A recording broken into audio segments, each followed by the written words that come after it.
congratulations on this film. What was it like being directed by your friend, John Krasinski, and how much did you collaborate on this role, too? Because this is a very animated role that you play. Well, first question, very uncomfortable. No, it was great. I loved.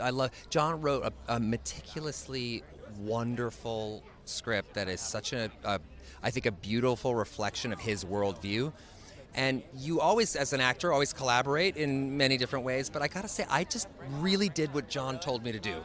I mean, he had such a clear vision. I didn't want to kind of muddy it up with any agenda I might have. So I just kind of followed his lead. And I found John's take on this film to be super inspiring. So yeah, most of what I'm saying in the movie is the written words that Mr. John Krasinski wrote, and with the exception of there's an interview scene in the movie where we just kind of go off and meet all these different imaginary friends, and that was sort of unscripted and fun. But yeah, that's about. And any inspiration that you took for this role? Because I know some Gene Wilder-esque inspiration in there. Well, I love Gene Wilder because he was, he really found a way to embrace mischief and sort of undermine trust, but in a fun way. In his roles, and particularly when he played Willy Wonka and that sort of thing. But I take so much inspiration from my own kids. My own kids are they have just a constant and sort of ceaseless sense of play.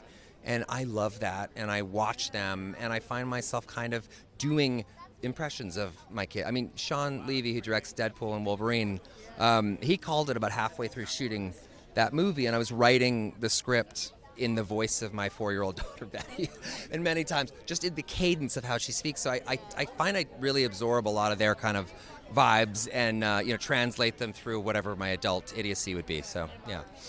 Well, thank you so much for stopping by. Take care.